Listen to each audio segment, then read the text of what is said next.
Il n'existe pas d'endroit plus froid sur Terre que les régions polaires. Ce phénomène est dû au fait que les rayons lumineux atteignent le sol avec un angle oblique plutôt que direct.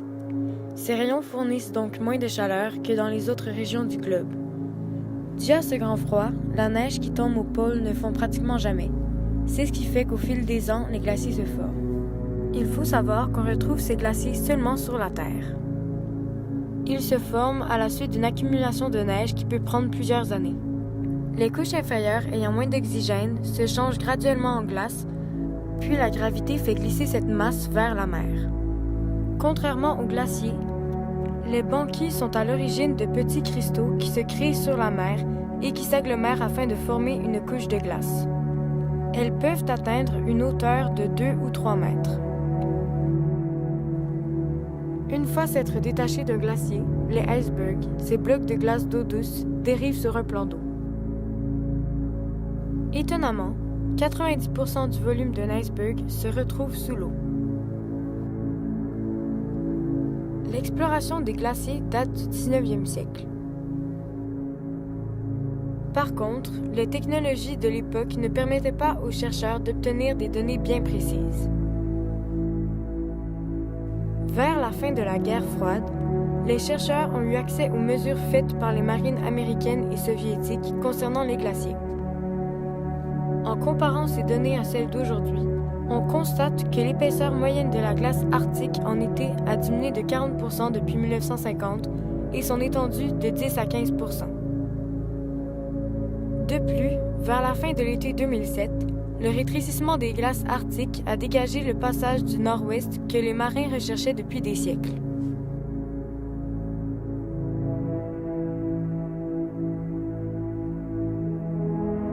Explorons maintenant les causes et les conséquences de cette fonte à travers le monde. À l'origine, la fonte des glaciers est un phénomène tout à fait normal. L'hiver, leur superficie est plus grande, et l'été, elle diminue. Ce qui est plus inquiétant, par contre, c'est l'augmentation de leur vitesse de fonte.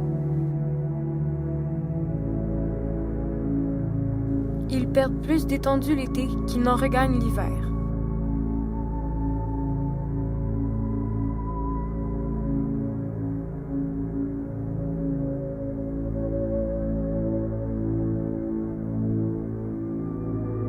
C'est pourquoi cette problématique suscite l'intérêt de plusieurs chercheurs.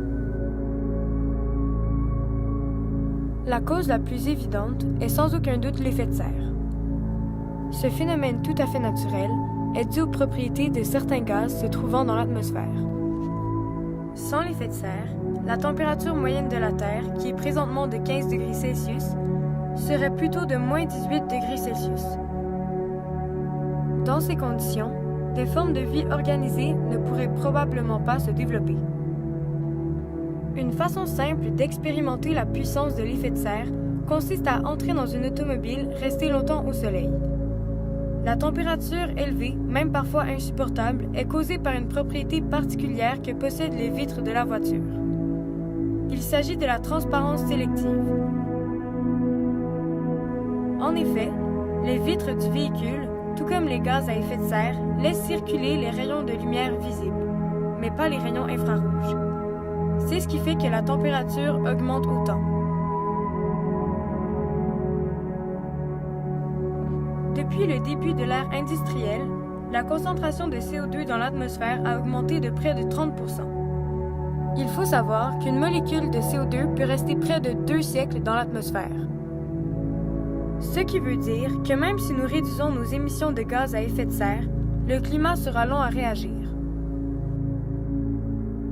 Au fil des ans, l'effet de serre cause le réchauffement climatique et par la même occasion, l'augmentation de vitesse de fonte des glaciers. La fonte des glaciers est due en grande partie au courant océanique. En effet, ces courants creusent le glacier et font reculer son point d'ancrage. Par la même occasion, le front du glacier, s'amincissant, se brise et crée des icebergs.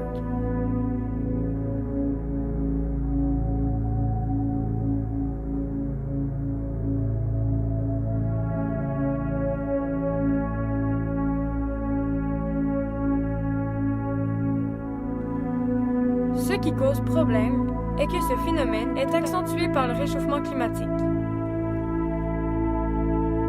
Comme l'ont prouvé les chercheurs et scientifiques Oeschger et Brucker, plus la température moyenne du globe est élevée et plus la circulation océanique est active. Alors, elle gruge plus rapidement les glaciers et accentue leur vitesse de fonte. Il y a donc un rapport bien présent entre la circulation océanique et la vitesse de fonte des glaciers. Étrangement, la fonte des glaces accroît le réchauffement climatique. Lorsque les rayons de soleil frappent les étendues de glace et de neige qui recouvrent les régions polaires, la majeure partie de la chaleur est réfléchie dans l'atmosphère. Avec le réchauffement climatique, les glaces fondent, donc une plus grande partie des rayons solaires frappent la terre ou la mer. Ces surfaces absorbent beaucoup de chaleur et en réfléchissent très peu. Alors, la mer et la terre se réchauffent et font fondre la glace plus vite. Moins les glaciers occuperont une grande superficie et plus le réchauffement climatique sera rapide. La fonte des glaciers cause également la hausse du niveau des mers. Durant le dernier siècle, le niveau des mers a augmenté de près de 200 mm et les climatologues prévoient des hausses accélérées dans l'avenir.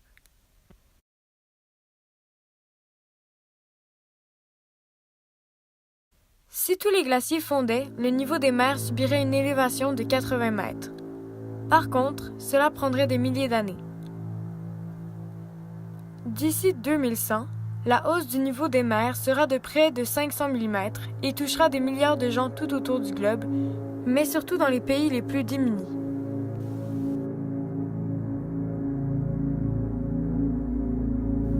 Malheureusement, la fonte des glaces met également en danger plusieurs espèces.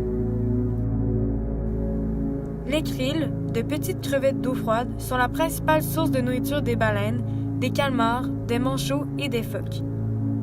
Malheureusement, le réchauffement des eaux antarctiques fait diminuer les populations de krills, un problème qui touche les animaux de toute la chaîne alimentaire qui dépendent de ces petites crevettes pour leur survie. Voici quelques espèces touchées par cette disparition.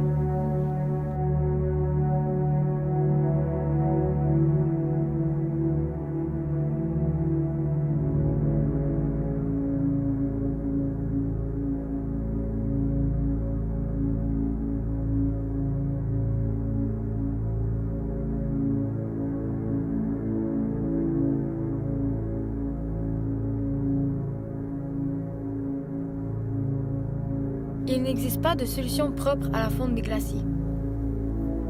Par contre, il est possible de diminuer la vitesse de fonte des glaciers en diminuant l'effet de serre. Les solutions que je vais vous présenter portent donc surtout sur la diminution de nos émissions de gaz à effet de serre. Une des solutions les plus réalistes serait sans doute les énergies renouvelables. Les énergies renouvelables sont des sources d'énergie qui se renouvellent naturellement et qui sont considérées comme inépuisables. Elles nous permettraient de réduire notre dépendance envers la combustion du pétrole et donc de diminuer nos émissions de gaz à effet de serre. Les sources d'énergie renouvelable les plus répandues à travers le monde sont l'hydroélectricité, l'énergie solaire, la biomasse et l'énergie éolienne. Ces types d'énergie sont pour la plupart propres, sûrs et se renouvellent naturellement. De plus, elles génèrent peu de déchets et ceux-ci peuvent même être recyclés. En augmentant l'utilisation des énergies renouvelables, on pourrait retrouver une stabilité climatique, environnementale, sociale et même économique. Par contre, leur disponibilité dépend dans la majorité des cas du climat, ce qui rend ce type d'énergie un peu plus dur à utiliser.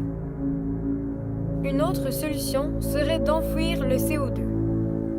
Les scientifiques travaillent depuis longtemps sur différentes techniques qui permettraient d'empêcher le CO2 d'atteindre l'atmosphère.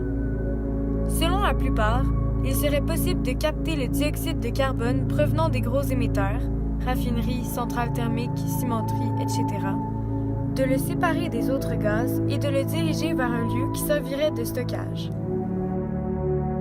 Actuellement, les pistes explorées se regroupent en deux grandes catégories, l'enfouissement sous terre ou dans les grands fonds océaniques.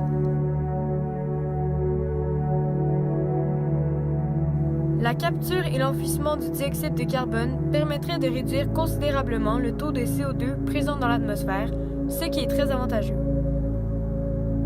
Malheureusement, cette solution est très dispendieuse. On parle de coûts avoisinant 300 $ US la tonne, ce qui est énorme en sachant qu'en 2016, les émissions de dioxyde de carbone représentaient 3,1 milliards de tonnes. Les autorités américaines ont d'ailleurs pour objectif de réduire le prix à 10 $ la tonne, ce qui serait beaucoup plus abordable. La solution qui touche le plus directement la population est sans aucun doute de changer son mode de vie afin de consommer moins d'énergie, que ce soit en termes d'éclairage, de chauffage, d'utilisation d'eau chaude, d'appareils ménagers ou bien de transport. Ce n'est pas toujours systématique de penser à éteindre la lumière en sortant d'une pièce, de fermer un robinet laissé ouvert par quelqu'un d'autre, de ne pas laisser le réfrigérateur ouvert pendant une longue période, ou même d'éviter de gaspiller de l'eau chaude, mais chaque petite attention contribue d'une façon ou d'une autre à sauver l'environnement.